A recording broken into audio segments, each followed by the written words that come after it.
سلام، نام من رانا است و میخوایم امروز شما رو دعوت کنم به معرفی آسایشگاه سنت الیزابت در شهر اپسویچ. اینجا در آسایشگاه سنت الیزابت از بیماران و خانواده هایی که با بیماری های محدود کننده زندگی میکنند رایگان حمایت میکنیم.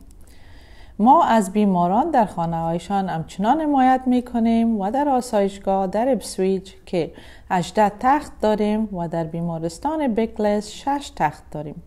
امروز ما گشتی در ساختمان آسایشگاه در اپسویچ خواهیم داشت تا بدانید هنگام بازدید از آن چه انتظار دارید. آسایشگاه در کجاست؟ آسایشگاه در جاده فاکسال در اپسویچ است. هنگام بازدید از محل پارکینگ رایگان از جمله دسترسی به پارکینگ برای افراد محلول وجود دارد. این ساختمان در یک سطح برای دسترسی بیماران و خانواده ها قرار دارد. در پذیرایی داوطلبان پذیرش های ما را اداره می کنند، تماس های تلفنی می گیرند و با بازدید کنندگان خوش آمد می گویند.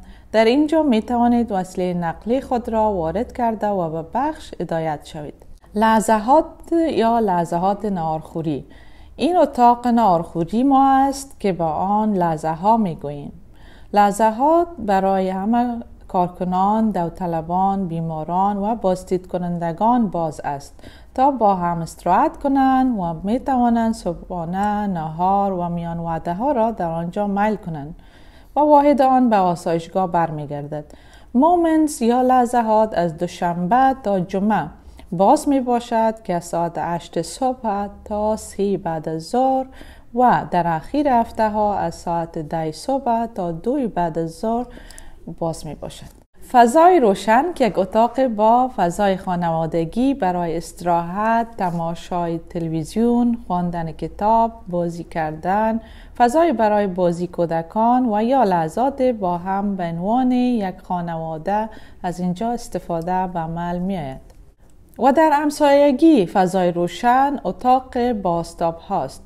اتاق باستاب ها یک اتاق با فضای آرام است که برای عبادت ها و معنویت، دعا و برای مراقبه استفاده می شود. این واحد بستری یا IPU است که در آن بیماران درمان می شود. 18 تخت در بخش می باشد، از جمله اتاقهای خصوصی وجود دارد. سپس به باغ‌ها منتهی می شود. باغ آسایشگاه فضای سبز آرام بخش است که بازدید کنندگان، بیماران، کارکنان و داوطلبان می توانند در آن استراحت کنند و از محیط اطراف لذت ببرند. این فضا توسط داوطلبان نگهداری می شود و یک نقطه کانونی در آسایشگاه است. واحد مراقبت اجتماعی. در کنار پذیرش، واحد مراقبت اجتماعی نیز قرار دارد. در اینجا بیماران برای حمایت با علائم خود در تیم های بالینی ما مراجعه می کنند.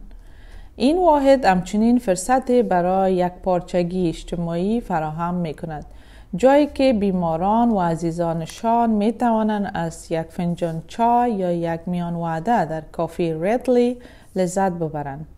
واحد مراقبت اجتماعی همچنین میزبان خدمات بزرگسالان و جوانان ما زیست است که از بزرگسالان و جوانان مبتلا به بیماری های ضرورالعلاج از سن 14 ساله به بالا پشتیبانی می کند. در پایان از شما خواهشمندیم برای اطلاعات بیشتر در مورد آسایشگاه سنت الیزابت لطفاً از وبسایت های ما دیدن کنید.